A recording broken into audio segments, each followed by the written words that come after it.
پہلے تو یہ رکھتا ہوں کہ نظریہ تھا کیا پاکستان کا؟ نظریہ پاکستان کا علامہ اقبال نے بڑا واضح کیا تھا کہ ہم نے وہ ریاست بننی تھی، ہم ساری قوم نے اکٹھا ہونا تھا اس نظریے پہ جو نظریہ ہمارا نبی صلی اللہ علیہ وسلم کا تھا، اور انہوں نے ایک ریاست بنائی تھی، مدینہ کی ریاست۔ وہ کیوں اللہ ہمیں کہتا ہے کہ اپنے نبی کی سنت پہ چلو؟ کیونکہ وہ مدینہ کی ریاست کے اوپر کئی صدیوں تک مسلمانوں نے دنیا کی امامت کی۔ جیسے جیسے وہ ان اصولوں سے پیچھے ہٹتے رہے، مسلمان نیچے آتے رہے۔ تو میرے نوجوانوں، میں نے فیصلہ کیا کہ میں اپنی قوم کو اس کی تربیت کے لیے ایک اتھارٹی بناؤں جس کا نام رحمت للعالمین اتھارٹی ہے۔ اس کا مقصد کیا ہے؟ اس کا مقصد اپنے نوجوانوں کو، اپنے اسکول کے بچوں کو، سب کو بتانا کہ ہمارے نبی صلی اللہ علیہ وسلم کی سیرت کیا تھی، ان کا راستہ کیا تھا۔ سب سے پہلے آپ نے ایک چیز سمجھنی ہے کہ ان کو رحمت للعالمین کیوں کہتے تھے؟ کیونکہ اللہ نے کہا تھا وہ سب انسانوں کے لیے، صرف مسلمانوں کے لیے نہیں، سب انسانوں کے لیے رحمت بن کے آئے تھے۔ انہوں نے مدینہ کی ریاست میں انسانوں کو اکٹھا کیا تھا۔ اس میں عیسائی بھی تھے، اس میں یہودی بھی تھے، اس میں کافر بھی تھے، ان سب کو انہوں نے انسانوں کو اکٹھا کیا تھا ایک نظریے پہ، اور وہ نظریہ یہ تھا مدینہ کی ریاست میں کہ سب سے پہلے ریاست میں عدل اور انصاف ہوگا۔ ریاست انسانوں کو ایک ہی قانون سب انسانوں کو رکھے گی، یعنی کہ طاقتور اور کمزور ایک ہی قانون کی حکمرانی، انصاف۔ دوسرا ریاست میں اصول تھا انسانیت، فلاحی ریاست، دنیا کی تاریخ کی پہلی فلاحی ریاست بنی تھی۔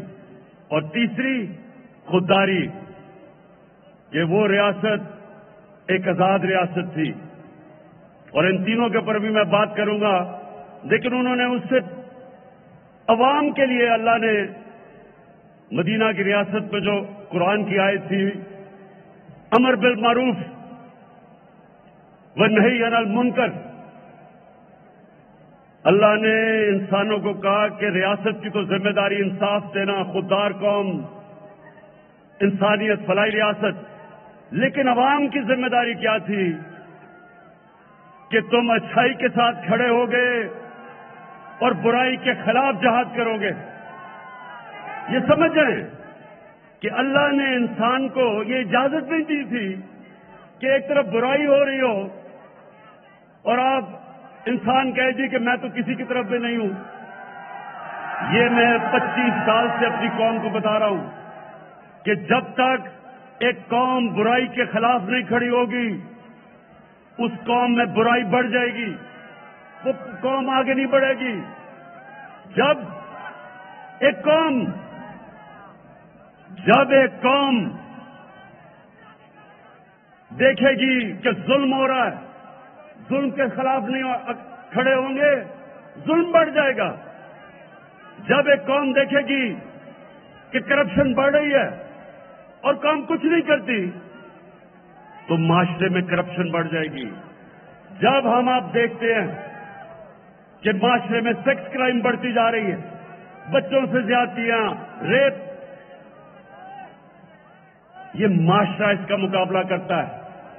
تو میں سب سے پہلے اپنی قوم کو یہ بتانا چاہتا ہوں کہ میں 25 سال سے اپنی قوم میں تبلیغ کر رہا ہوں کہ آپ کے اوپر فرض ہے کہ ہم سب، اگر ہم نے عظیم قوم بننا ہے تو ہمیں سب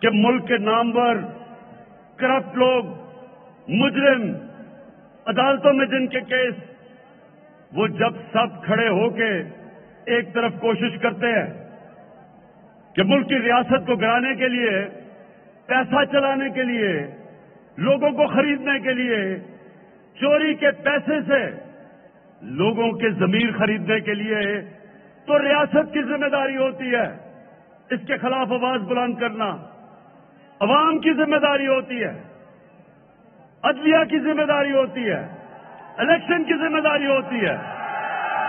قوم مقابلہ کرتی ہے اس کا۔ میں نوجوانوں مغرب میں اپنا بڑا ٹائم گزارا کرکٹ کی وجہ سے۔ آپ یقین کریں کہ ان کی جمہوریت کے اندر کسی کی جرأت نہیں ہو کہ وہ کسی ایم پی کے اوپر، ممبر آف پارلیمنٹ کا ضمیر خریدنے کی کوشش کرے۔ ان کی جرأت نہیں ہوتی، نہ ایم پی کی، ممبر پارلیمنٹ کی جرأت ہوتی ہے بکنے کی، کیونکہ انہیں پتا ہے کہ وہ معاشرے میں نہیں اپنی شکل دکھا سکیں گے۔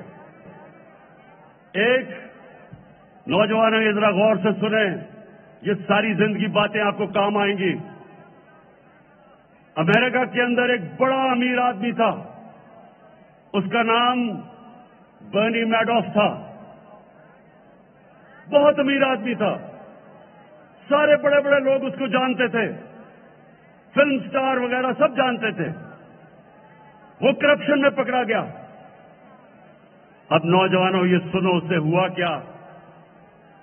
جب وہ کرپشن میں پکڑا گیا، اس کے بڑے بیٹے نے خودکشی کی، اس کا جو دوسرا بیٹا تھا وہ گھر سے نہ نکلا اور گھر بیٹھا بیٹھا ہی مر گیا بیماری میں۔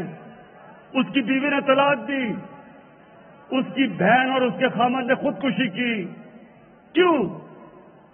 کیونکہ ان کو پتا تھا کہ معاشرے میں ان کی جگہ ختم ہو گئی، کوئی گھر نہیں ان کو بلائے گا، کوئی ان کے بچوں سے شادی نہیں کرے گا۔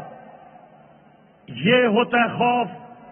جب ایک قوم امر بالمعروف پہ کھڑی ہوتی ہے، خوف ہوتا ہے لوگوں کو کہ معاشرہ کیا کہے گا۔ تو میں اس لیے رحمت للعالمین اتھارٹی بنائی کہ ہم اپنے بچوں کو پڑھائیں، اسکول کے اندر بچوں کو سیرت نبی سے پڑھائیں، یونیورسٹی میں ریسرچ کروائیں، اس کے اوپر ڈبیٹ کروائیں، ملک کا کیریکٹر بنائیں۔ ایک جب مدینہ کی ریاست کھڑی ہوئی تھی تو ہمارے نبی صلی اللہ علیہ وسلم نے ان کا کیریکٹر، ان کو لوگوں کو اٹھا دیا تھا، اخلاقیات اٹھا دی تھی۔ اور اس لیے ایک تو یہ وجہ ہے کہ میں نے یہ اتھارٹی بنائی کہ سیرت نبی کی سیرت بچے بچے کو پتا ہو، پھر وہ جو مرضی کرنا چاہتا ہے کرے، لیکن ہم اپنی ریاست، اپنے لوگوں میں شعور پیدا کریں کہ ان کو پتا تو چلے کہ یہ ملک بنا کیوں تھا۔ ہم نے تو ایک مثال بنی تھی دنیا میں کہ ایک مثالی اسلامی ریاست کیا ہوتی ہے۔ یہ تو علامہ اقبال کی سوچ تھی۔ تو میں سب سے پہلے یہ کہنا چاہتا ہوں کہ میں 25 سال پہلے جب سیاست شروع کی تھی تو میں اس لیے نہیں آیا تھا کہ ٹماٹر کی کیا قیمت ہے اور آلو کی کیا قیمت ہے۔ میں اس لیے آیا تھا کہ میں پاکستانیوں کو ایک قوم بنانا چاہتا تھا۔ میں دیکھا کہ کیسے قائد اعظم کے بعد آہستہ آہستہ ہماری قوم دنیا میں اس کا وقار گرتا گیا۔ میں نے دیکھا کہ کیسے آہستہ آہستہ ہمارے جو حکمران تھے ان کو پتہ ہی نہیں تھا کہ ملک بنا کیوں ہے۔ قائد اعظم کے بعد کبھی بھی کوئی ایسی لیڈرشپ نہیں آئی جس نے لوگوں کو بتایا کہ یہ مقصد کیا تھا۔ جب پاکستان بننے کا یہ نعرہ لگا تھا کہ پاکستان کا مطلب کیا، تو لا الہ الا اللہ جو نعرہ تھا وہ اس میں فلسفہ تھا کہ کیسے ہم نے ایک غیرت مند اور عظیم قوم بننا ہے۔ تو میں دوسری بات کرتا ہوں کہ ہم قوم کیسے بنیں گے. ایک تو میں نے رحمت اللہ علیہ کا آپ کو کہا. دوسرا ہم نے فیصلہ کیا کہ ہم اپنی قوم میں ایک تعلیمی نصاب لے کے آئیں گے. ابھی تک انگریز کا بنایا ہوا نصاب کے انگلش میڈیم چھوٹے سے طبقے کے لیے اچھی نوکریاں ان کے لیے, عوام کے لیے اردو میڈیم, پھر ایک طرف دینی مدرسے. یہ پہلی دفعہ 70 سال میں پاکستان کی تاریخ میں ایک تعلیم کا نصاب ہم لے کے آئے ہیں, پہلی دفعہ. اور میں اس طرح شفقت محمود آپ کو اور آپ کی ٹیم کو خراج تحسین پیش کرتا ہوں کہ ہم نے فیصلہ کیا کہ قوم بنانے کے لیے آپ کو ایک نصاب چاہیے. سب کو انگریزی پڑھائیں, لیکن انگریزی ایک انسانوں کے اندر فرق کرنے کے لیے تو نہ ہو کہ جو پڑھا لکھا ہے وہ پہلے انگریزی بولے بتانے کے لیے کہ میں پڑھا لکھا ہوں. یہ اس لیے ہوا ہے کہ ہم نے کبھی اپنے نصاب کو ٹھیک نہیں کیا. تو انشاءاللہ یہ جو ہم نے کیا ہے, یہ بھی شروع کیا 5 کلاسز تک سب کو انگریزی پڑھائیں گے, لیکن سب کو ایک نصاب پڑھائیں گے. ہم نے اپنے دینی مدرسوں کو بھی, ان کو بھی ہم بیچ میں لے کے آ رہے ہیں کہ ان کو بھی اور سبجیکٹ پڑھائے جائیں تاکہ ہمارے دینی مدرسے کے بچے بھی اوپر آ سکیں, وہ بھی جنرل بن سکیں, ججز بن سکیں, ڈاکٹر بن سکیں. تو ساری قوم کو اٹھانے کے لیے سب سے پہلے تو تعلیم کے اوپر ہم نے کام کیا. پھر 26 لاکھ اسکالرشپ, یہ سنیں ذرا غور سے, 26 لاکھ اسکالرشپ ہم نے رکھی اپنے عوام کے لیے, نوجوانوں کے لیے. اور یہ ساروں کو مانیٹر کون کر رہا ہے؟ میرا پرائم منسٹر آفس سے ہم 26 لاکھ اسکالرشپ کو دیکھ رہے ہیں کہ وہ میرٹ پہ جا رہی ہیں, کہیں کوئی طالب علموں کو کوئی مسئلے نہیں آ رہے. اور اگر ایسے ہمارے بچے جو بڑے ذہین ہیں ان کو اسکالرشپ ملے میرٹ کے اوپر, تو ایک تو اسکالرشپ ہم نے شروع کی ہے. پھر ایک اور کام کیا ہے ٹیکنالوجی کے لیے. یہ پہلی دفعہ پاکستان میں 2 یونیورسٹیز بنا رہا ہوں جس میں ساری لیٹسٹ ٹیکنالوجیز ہیں. ڈاکٹر عطا رحمان اور ہمارے بڑے زبردست اس وقت ایئر فورس کے چیف جو ہیں, ان کے ساتھ مل کے ہم ایرو اسپیس کی لیٹسٹ ٹیکنالوجی کی یونیورسٹی بنا رہے ہیں تاکہ پاکستان بھی اپنی جہاز بنا سکے. کسی نے نہیں سوچا کہ ہم باہر سے چیزیں لیتے ہیں, ہمارے پاس عقل بھی ہے, ہمارے پاس ذہین لوگ ہیں, ہر قسم کا پروفیشنل ہے, کیوں نہیں ہم اپنے جہاز بناتے؟ تو یہ جو ہم نے اس لیے بھی بناتے کہ ہمارے پاس کوئی یونیورسٹی نہیں ہے. اور ایرو اسپیس کی ٹیکنالوجی کی تو 2 یونیورسٹیز شروع کر دی بنانی, اور انشاءاللہ ان یونیورسٹی سے آپ دیکھیں گے کہ ملک اپنے پیر پہ کھڑا ہوگا. ہم لوگوں سے یہ چیزیں نہیں منگوائیں گے. اچھا, اس کے بعد میرے نوجوانوں, اب میں آپ کو جو سب سے ضروری بات بتانا چاہتا ہوں. ہمارے نبی صلی اللہ علیہ وسلم جب مدینہ کی ریاست میں ان کے پاس تھوڑے سے بھی مسلمان ہوئے تھے, 5000 یا 6000 مسلمان تھے. یہ ذرا غور سے سنیں, تاریخ کا حصہ ہے. 628 اور 629 انہوں نے 2 خط لکھے. اب سوچیں کہ مسلمان تھوڑے سے چند ہزار تھے اور خط لکھا انہوں نے ایک سپر پاور کو. دنیا بٹی ہوئی تھی 2 سپر پاورز کے بیچ میں, ایک تھا پرشین ایمپائر, ایک سپر پاور ایک طرف مشرق میں, اور مغرب میں تھی روم بیزنٹائن ایمپائر. انہوں نے دونوں سربراہ کو ایک خط لکھا, دونوں کو ایک پیغام دیا کہ میں اللہ کا پیغام لے کے آیا ہوں, اگر تم اس پیغام پہ چلو گے تو تمہاری بہتری ہے. اب سوچیں کہ ایک لیڈر, دنیا کے تاریخ کا سب سے عظیم لیڈر, اس کی شان دیکھیں کہ جب ان کی فوجیں لاکھ لاکھ لاکھ لاکھ سے زیادہ بڑی فوجیں اور جدید ہتھیار تھے، یہ کچھ بھی نہیں تھے، تھوڑے سے ہزار مسلمان تھے.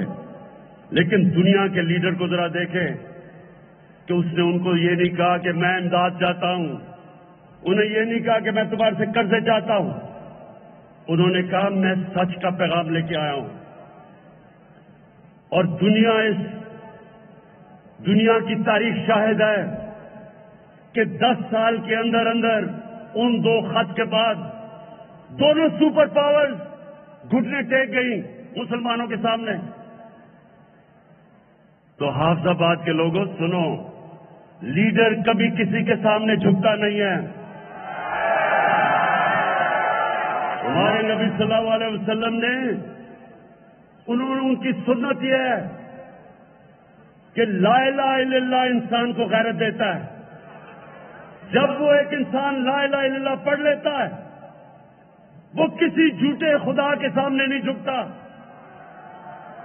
اور ہماری بدقسمتی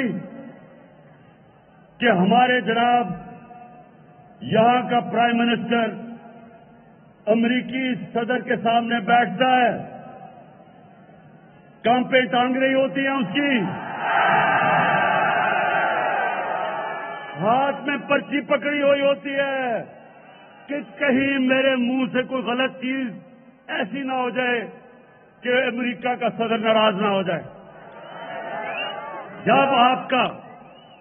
جب ایک ملک کا لیڈر اس طرح کسی کے سامنے ٹانگیں کمپاتا ہے تو اس کے بعد وہ قوم کو گرا دیتا ہے، قوم گر جاتی ہے. قوم کو تو لیڈر اٹھاتا ہے. ہمارا جو لیڈر، سب سے عظیم لیڈر قائد اعظم محمد علی جناح، ایک غلام ہندوستان میں آزاد لیڈر تھا، ایک آزاد انسان تھا. اس کو دیکھ کے مسلمانوں کو فخر ہوتا تھا، کبھی کسی کے سامنے نہیں جھکتا تھا. اور ہماری ابھی کیا ہوا ذرا یہ سنیں. یورپین یونین کے ایمبیسڈرز نے مل کے خط لکھا کہ عمران خان کو اور ہماری حکومت کو روس کے خلاف بیان دینا چاہیے. اب یہ سارے پروٹوکول کے خلاف ہے، یہ سارے ڈپلومیٹک پروٹوکولز کے خلاف ہے کہ ایمبیسڈرز اوپن لیٹر لکھ دیں. اور میں نے ان کی صحیح تنقید کی. میں نے ان کو یہ کہا کہ تم نے ہندوستان سے اس طرح جرأت ہے خط لکھنے کی، اور کسی ملک کو لکھو گے ایسا خط؟ اور میں نے یہ پوچھا کہ ہم ایک آزاد ملک ہیں، ہم کسی کے غلام نہیں ہیں. ہمارے یہاں اب یہ سنیں، پہلے تو 2-3 لوگوں کی سٹیٹمنٹس آ گئی. فضل الرحمان نے کہا جی بڑا عمران خان نے بڑا ظلم کر دیا.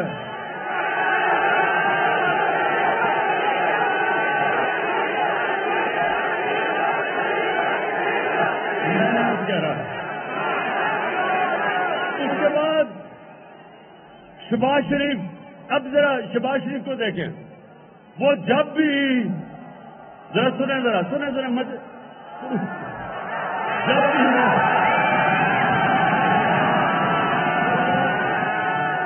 اب دیکھتے ہوں گے جب وہ کوئی باہر کا ایمبیسڈر گورا آتا ہے اس کے سامنے تو وہ جلدی سے اپنی ٹائی قمیض پہن کے نہ تو اپنا سوٹ پہن لیتا ہے.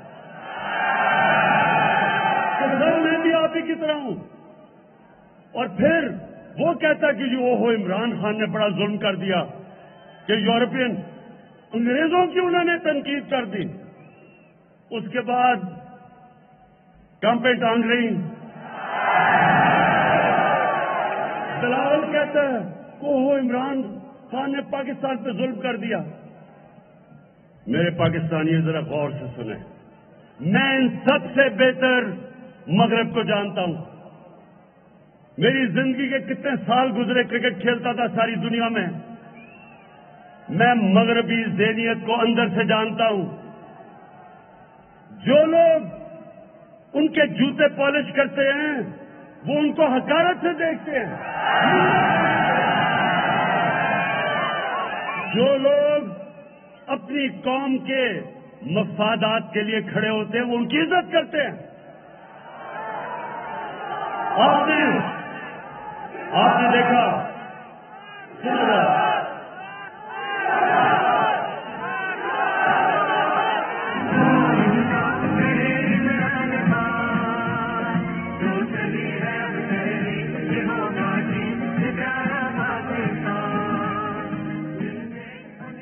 دیکھیں نوجوانوں اپنی زندگی کا ایک اصول بنا لیں. دنیا اس انسان کی عزت کرتی ہے جو اپنی عزت کرتا ہے. جو انسان یا ملک اپنی عزت نہیں کرتا دنیا اس کی عزت نہیں کرتی. ہمارے ملک میں 10 سالوں میں یہ ذرا غور سے سنیں 10 سالوں کے اندر 2008 سے لے کے 2018 تک 400 سے زیادہ ڈرون اٹیکس کیے اس ملک نے جس کے لیے ہم جنگ لڑ رہے تھے. ہمارے 2 سربراہ آصف زرداری اور نواز شریف ایک دفعہ انہوں نے اس کی مذمت نہیں کی. یہ دنیا کے سارے قوانین کے خلاف ہے کہ آپ بمباری کریں اور دہشت گرد کہیں جی میں جس کو ماریں کہیں جی دہشت گرد ہے. کہیں دنیا کا قانون یہ اجازت نہیں دیتا. اور پھر ایک طرف پاکستان ان کے لیے جنگ لڑ رہا ہے اور وہی ہمارے اوپر بمباری کر رہے ہیں. میں بار بار ان کی مخالفت کی. میں نے دھرنے دیے. میں نے ہر جگہ کہا کہ یہ انسانی حقوق کے خلاف ہے. میں نے امریکہ میں جا کے یہ کہا.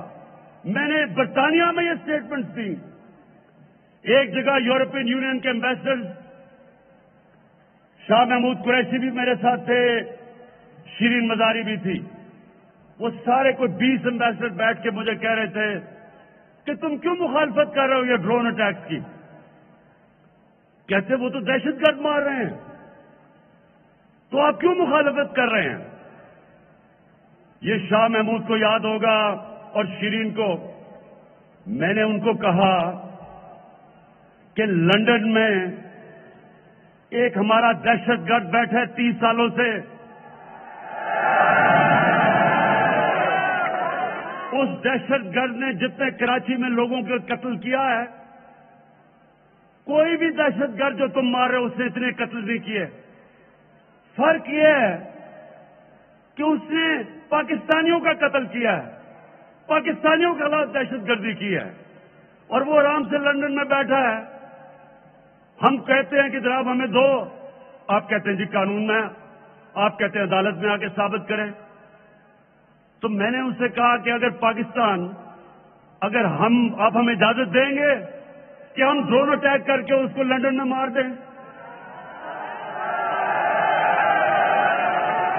ان کو یاد ہے شاہ محمود کو. میں نے ان سے جب پوچھا میں نے کہا آپ ہمیں اجازت دیں گے, اور اگر آپ اجازت نہیں دیں گے اور کبھی بھی کوئی بھی مہذب معاشرہ نہیں دیتا تو کیا ہم آپ کے کمی ہیں کہ آپ یہاں کے ڈرون اٹیک کر رہے ہیں.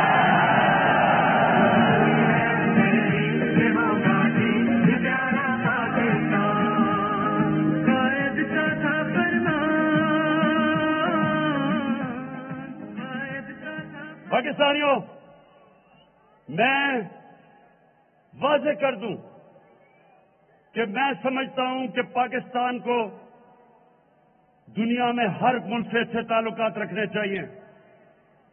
امریکہ سے اچھے تعلقات رکھنے چاہیے. بہت بڑی پاور ہے. ہماری تجارت اس کے ساتھ ہے. ہمارے بڑے عظیم پاکستانی وہاں رہتے ہیں. لیکن میں 22 کروڑ پاکستانی کا وزیر اعظم ہوں. میری سب سے بڑی میری جو ذمہ داری ہے کہ میں اپنے پاکستانیوں کے حقوق کی حفاظت کروں, میں اپنے پاکستان کے مفادات کی حفاظت کروں. میں یہ کبھی اجازت نہیں دوں گا کہ کوئی آ کے فورن پالیسی ایسی ہو کہ ہم کسی کو خوش کرتے کرتے اپنے ملک کو نقصان پہنچائیں، میں یہ کبھی اجازت نہیں دوں گا۔ میں نے اب یہ ذرا غور سے سنیں، میں نے امریکی صدر کو ملنے گیا، آپ نے دیکھا بھی ہوگا ڈونلڈ ٹرمپ کو جب میں ملنے گیا، میں سب سے پہلے آپ کو بتاؤں کہ میں نے کم سے کم خرچہ کیوں کیا۔ میں کمرشل فلائٹ پہ گیا، میں ہوٹل میں بھی نہیں ٹھہرا، میں پاکستان کی ایمبیسی کے کمرے میں ٹھہرا۔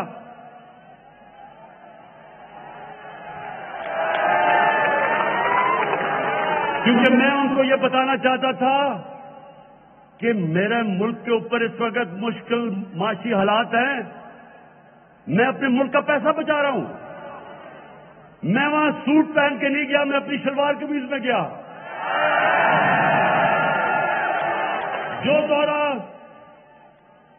جو دورہ نواز شریف اور زرداری نے $12 لاکھ سے اور $14 لاکھ میں کیا، وہ میں نے $1.5 لاکھ میں کیا، صرف اس لیے کہ میں مغرب ذہنیت کو سمجھتا ہوں۔ آپ وہاں جا کے بڑے بڑے ہوٹلوں میں ٹھہرے ہیں، اپنے ملک کا پیسہ خرچ کریں، ان کو بڑے بڑے تحفے دیں، اور ان کو پتا ہو کہ آپ کا ملک مقروض ہے، وہ آپ کی عزت نہیں کرتے، وہ آپ کو نیچا سمجھتے ہیں، وہ آپ کا مذاق اڑاتے ہیں آپ کے پیچھے۔ میں جانتا ہوں ان کو، وہ آپ کی عزت کرتے ہیں جب وہ دیکھتے ہیں کہ اس کو اپنے ملک کی فکر ہے، وہ دیکھتے ہیں کہ اسے جب اپنے ملک پہ فخر ہے، اس کو شرم نہیں آتی پاکستانی ہوتے ہوئے، اور سب سے زیادہ وہ آپ کی عزت کرتے ہیں۔ اور یہ سنیں ذرا غور سے، جب بھی میرے پاس کوئی باہر سے کوئی سربراہ ملک کا آتا ہے، کوئی فورن منسٹر آتا ہے، تو سنیں پاکستانیوں، میری ایجنسیز، میرا فورن آفس مکمل طور پہ اس کے اوپر بتاتا ہے کہ اس نے تعلیم کدھر حاصل کی، اس نے سیاست سے پہلے کیا کیا، اس کا پیشہ کیا تھا، اس نے پیسہ کیا بنایا، وہ ایماندار ہے یا نہیں، پورا میرے پاس اس کی ڈیٹیل آتی ہے اس کے ملنے سے پہلے۔ اسی طرح جب پاکستان کا سربراہ جاتا ہے باہر کے ملک میں، تو ان کے پاس ہر چیز اس کے اوپر آ جاتی ہے کہ اس کی تعلیم کیا ہے، اس کی سیاست میں کیا اس کا پوزیشن ہے، کیا یہ ایماندار ہے یا نہیں۔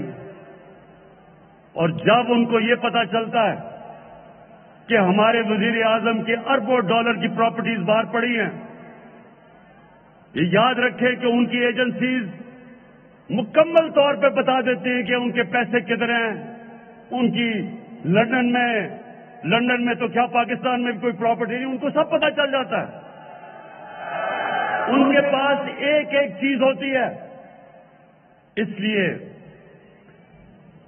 اگر اللہ نے مجھے باہر عزت دی تو ان کو سب کو پتا ہے کہ میرا کوئی پیسہ باہر نہیں پڑا، ان سب کو پتا ہے کہ میں نے اپنے ملک سے کرپشن نہیں کی، وہ آپ کی عزت کرتے ہیں۔ اور اللہ کا شکر ہے کہ چائنا میں گئے، انہوں نے ہماری عزت کی۔ آپ نے دیکھا ہوگا کہ انہوں نے ریکارڈ ٹائم پہ، حافظ آباد یہ یاد رکھو، ریکارڈ ٹائم میں چائنا نے ہمیں فائٹر جہاز دیے، J-10C، جو آپ کو پتا ہونا چاہیے کہ یہ 1982 کے بعد پاکستان کے پاس اس طرح کے جہاز آئے ہیں، اور یہ ہمارے تحفظ کے لیے، اور جوڑ لگنے تھے 2 یا 3 سال، 7 مہینے میں انہوں نے ہمیں یہ JC-10 کی اسکواڈن دی ہے۔ یہ F-16 کے بعد سب سے بڑا پاکستان کی حفاظت کے لیے چائنا نے دیا ہے، کیونکہ عزت کرتے ہیں۔ ہم روس گئے, 3 گارڈ آف آنر دیے اس نے, روس کے پریزیڈنٹ نے ہمیں عزت دی, اس نے ہمیں. میں جب صدر ٹرمپ سے ملنے گیا, اس نے عزت کی. اس نے ایسے, اسے پتا تھا کہ یہ آدمی 2 نمبر نہیں ہے. جب وہ ہمارے پچھلوں سے ملتے تھے تو اس لیے یہ بیچارے ان کے سامنے گرے ہوئے ہوتے تھے. تو دیکھیں, قوم کی عزت اس کا پرائم منسٹر ہوتا ہے, اس کا سربراہ ہوتا ہے. جب وہ جھکتا ہے وہ قوم کی ساری عزت نفس تباہ کر کے رکھ دیتا ہے. تو میں نے آپ سے 25 سال پہلے اپنی قوم سے کہا تھا کہ نہ میں کبھی کسی کے سامنے جھکا ہوا, انشاءاللہ کبھی اپنی قوم کو کسی کے سامنے جھکنے نہیں دوں گا.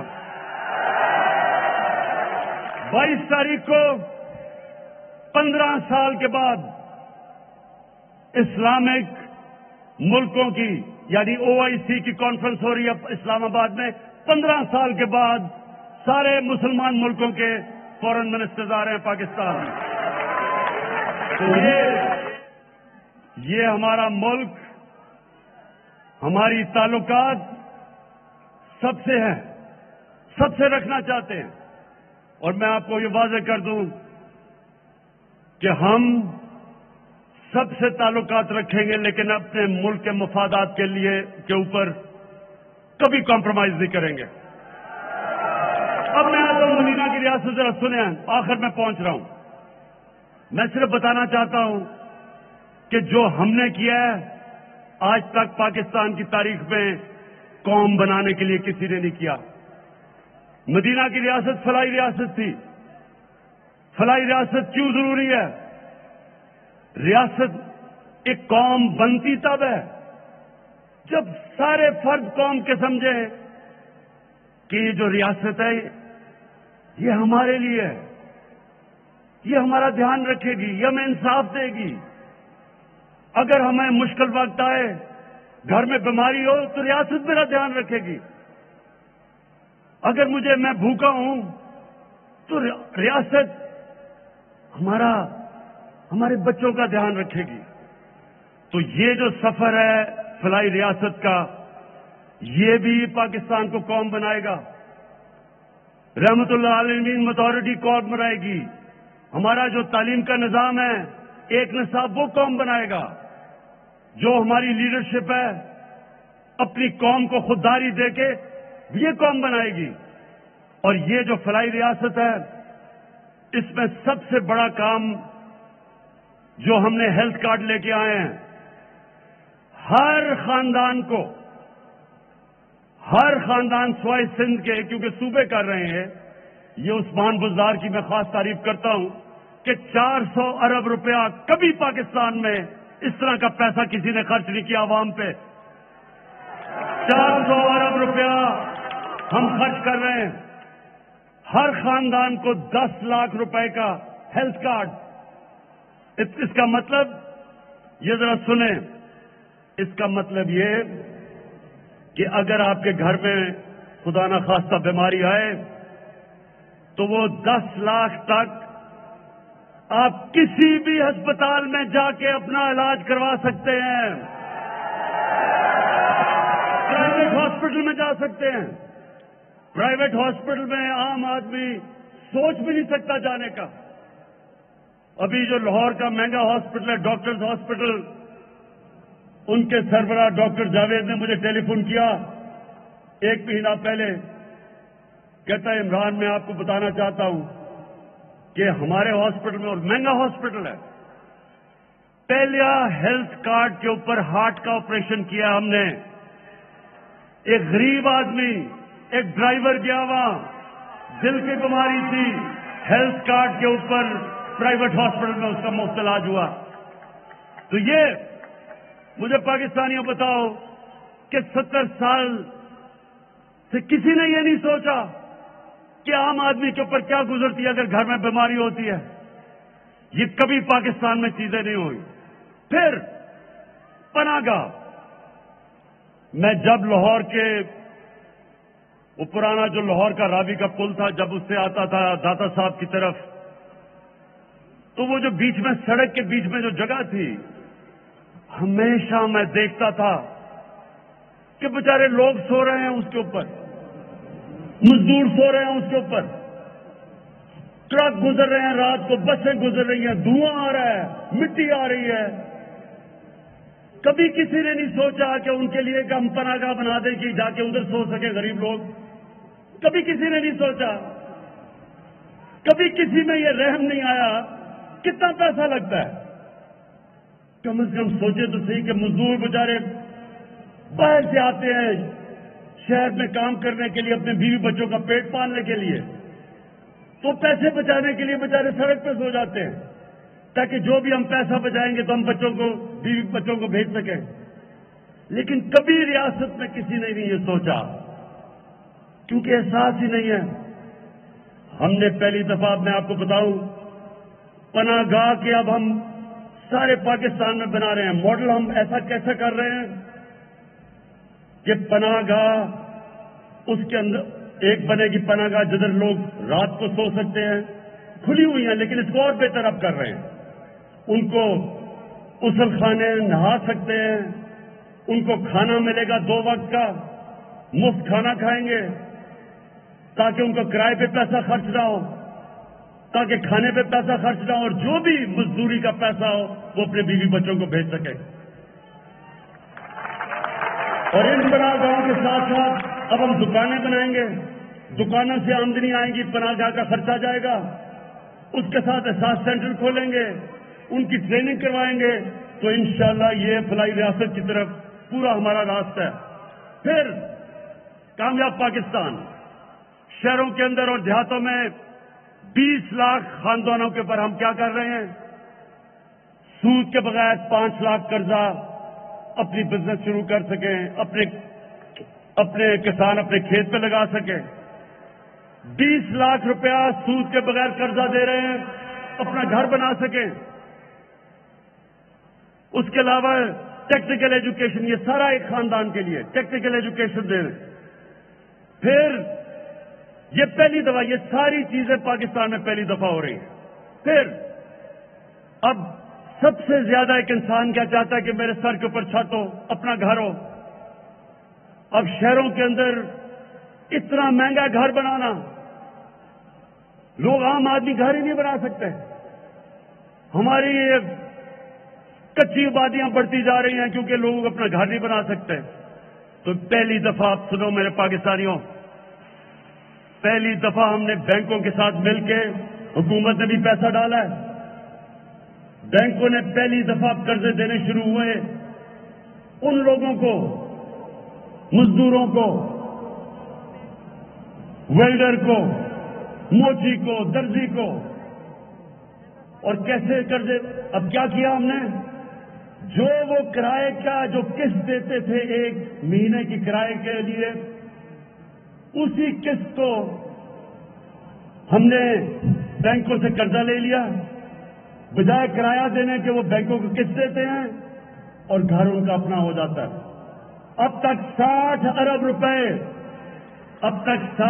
روپے پاکستان کی تاریخ میں پہلی دفعہ بینکوں نے یہ چھوٹے لوگوں کو قرضے دیے ہیں۔ اس سے پہلے صرف پیسے والوں کو قرضے ملتے تھے، اور انشاءاللہ میرا اس کو ہم بڑھاتے جائیں گے، اور میری خواب یہ ہے کہ میرے عام لوگوں کے لیے ہم سستے قرضے دیں تاکہ وہ اپنے گھر بنا سکیں۔ پھر اب مہنگائی کا دور ہے، احساس راشن اب ہم شروع کر رہے ہیں۔ 2 کروڑ خاندان کو ہم پیسہ دے رہے ہیں، وہ جا کے گھی، آٹا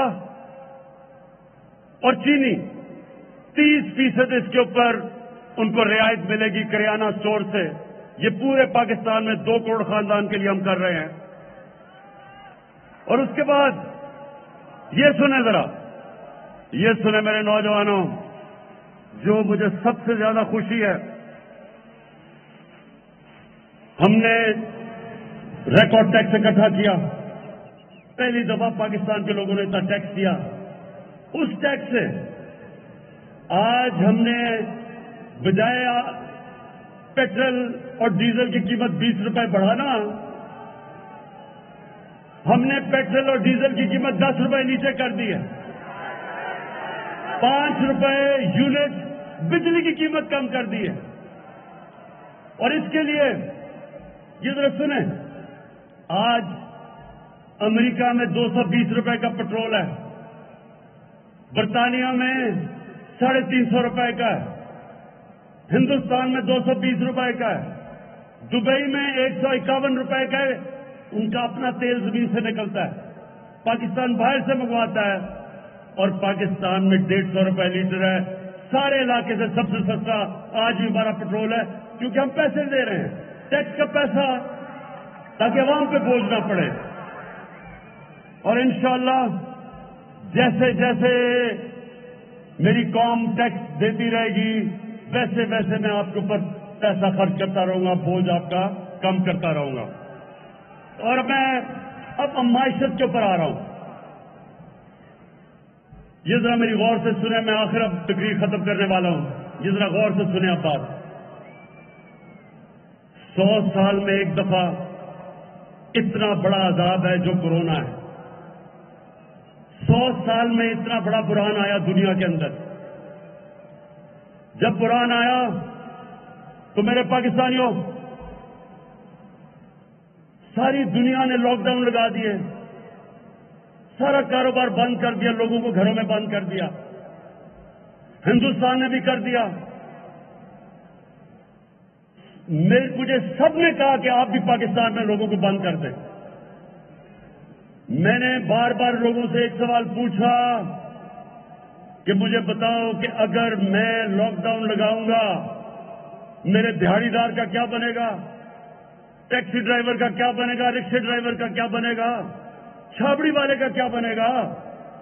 جو آدمی پیسہ کماتا ہے اور اپنے بچوں کو پالتا ہے، جو دہاڑی کما کے بچوں کو کھانا دیتا ہے، اس کا کیا بنے گا. سندھ نے میری بات نہیں مانی، سندھ حکومت نے لاک ڈاؤن لگا دیا. مجھے برا بلا کہا گیا. ساری اپوزیشن پارٹیز کی تقریریں موجود ہیں، ہر جگہ انہوں نے کہا کہ عمران خان ملک کو مروا دے گا. تو میرے حافظ آباد کے نوجوانوں، اللہ کا کرم ہوا کہ آج 2 سال کے بعد ساری دنیا یہ کہہ رہی ہے کہ جو عمران خان اور پاکستان نے کورونا پہ جو انہوں نے حکمت عملی کی تھی وہ دنیا میں سب سے اچھی ہے. دنیا آج ہماری حکمت عملی پہ چل رہی ہے. تو میں صرف آپ کو یہ کہنا چاہتا ہوں کہ اگر ہم اتنے نااہل تھے تو سب سے مشکل وقت میں جو پاکستان نے حکمت عملی اختیار کی، دنیا نے اس کی تعریف کی. ورلڈ ہیلتھ آرگنائزیشن نے، ورلڈ اکنامک فورم نے، اکانومسٹ نے پاکستان کو دنیا کے ٹاپ 3 ملکوں میں رکھا. ہم نے اپنے ملک عوام کو بھی بچایا، اپنی معیشت کو بھی بچایا. اور کورونا کے دور میں پاکستان کی معیشت ماشاءاللہ اللہ کے کرم سے 5.6% پہ بڑھی. 5.6%. سب دنگ رہ گئے. ہماری ریکارڈ، یہ ذرا سنیں، ریکارڈ ایکسپورٹ، ٹیکسٹائل کی ریکارڈ ایکسپورٹ، باہر سے پاکستانیوں نے جو پیسے بھیجے ریمیٹنسز وہ ریکارڈ. ہماری کنسٹرکشن کے اندر 1500 ارب روپیہ آیا وہ ریکارڈ. ہمارا آئی ٹی کے اندر ایکسپورٹ وہ ریکارڈ. 4 بڑی جو ہماری فصلیں تھیں، گندم، گنا، چاول اور مکئی، چاروں میں ریکارڈ ہوا. اور اب انشاءاللہ جو ہم نے انڈسٹریل پیکج دیا ہے، یہ میری اب پیشن گوئی سن لو، جو ہم نے اب انڈسٹریل پیکج دیا آپ دیکھیں گے کہ یہ پاکستان کو بالکل ایک تبدیل کر کے ایک عظیم ملک بنا دے گا. ہمیں دنیا میں، اور یہ سن لو آخری 2 چیزیں، ہم نے جو موسم کی تبدیلی کے اوپر قدم اٹھائے، برطانیہ کے پرائم منسٹر نے یونائٹڈ نیشنز میں پاکستان کو کہا کہ پاکستان مثال ہے. پاکستان وہ ملک ہے جو دنیا کو دکھا رہا ہے کہ موسم کی تبدیلی یعنی کلائمیٹ چینج کا کیسے مقابلہ کرنا ہے. پھر 50 سال میں حافظ آباد کے لوگوں، آپ یہاں زیادہ تر کسان ہو، 50 سال میں پہلی دفعہ پاکستان میں ڈیمز بنی ہیں، 10 ڈیمز بنا رہے ہیں ہم، یہ 50 سال کے بعد، تاکہ پانی کو بچائیں، تاکہ کسانوں کے پاس زیادہ پانی آئے، سستی بجلی بنے، پانی کے اوپر بجلی بنے، اور انشاءاللہ 3 سال میں پہلی مومن ڈیم کمپلیٹ ہو رہی ہے، اس کے بعد داسو ڈیم اور اس کے بعد بادشاہ ڈیم۔ اس سے پاکستان میں جو پانی کا ہم جو ریزروار ہے وہ دگنا ہو جائیں گے، یعنی پانی ہمارے پاس دگنا ہو جائے گا آج سے، اور انشاءاللہ یہ کسانوں کے لیے بڑی خوشخبری ہے۔ میں آخر میں میرے حافظ آباد کے لوگوں، میں آپ کے سامنے آخر میں ایک بات کہتا ہوں کہ میرا یہ ایمان ہے کہ ہمارا ملک ایک بہت عظیم ملک بننے جا رہا ہے۔ یہ وہ ملک ہے جو 27ویں رمضان کو بنا تھا، یہ وہ ملک ہے جس نے دنیا کو بتانا ہے کہ صحیح معنی میں جو نبی صلی اللہ علیہ وسلم کی سنت تھی، مدینہ کی ریاست، وہ کیسے، اس کے کیا اصول تھے۔ ہم نے دنیا میں مثال بننا ہے، ہم نے خوددار قوم بن کے سامنے آنا ہے، اور ہم نے دنیا کو یہ ثابت کرنا ہے کہ کدھر سے جس طرح مدینہ کی ریاست میں مسلمان اٹھے تھے، اسی طرح یہ ملک ان اصولوں کے اوپر چل کے ایک دنیا کا عظیم ترین ملک بنے گا۔ اور انشاءاللہ یہ جو ہمارے سامنے ہمیں دھمکیاں ملتی ہیں، ابھی یہ جو ہندوستان کا ایک مسائل بھی آ گیا، پاکستان نے بڑی حکمت سے اس کا جواب دیا، حالانکہ ہم اور بھی کچھ کر سکتے تھے، لیکن آج میں آپ کو کہہ دوں، ہمارا ملک وہ ہے جو اپنی دفاع کر سکتا ہے، جو اس وقت صحیح راستے پہ چلا گیا ہے، جس کی معیشت صحیح جا رہی ہے، اور جو انشاءاللہ اگلے 1.5 سال ہوں گے اس میں آپ دیکھیں گے کہ یہ ملک ادھر پہنچ جائے گا جو اگر ہم 1947 میں صحیح معنی پہ چل پڑتے تو آج ہم کہاں کے کہاں پہنچ چکے ہوتے۔ اور حافظ آباد کے لوگوں اور نوجوانوں، اس کی کوئی فکر نہ کریں کہ یہ جو سب اکٹھے ہو کے کوشش کر رہے ہیں کہ حکومت گر جائے گی، یہ آپ کے سامنے ہوگا۔ آنے والے دنوں میں آپ سب دیکھیں گے کہ یہ بجائے حکومت کے گرنے کے، یہ جو 3 چوہے نکلے ہیں کرنے چلے شکار، ان تینوں کا انشاءاللہ آپ شکار ہوتے دیکھیں گے۔ پاکستان پائندہ باد۔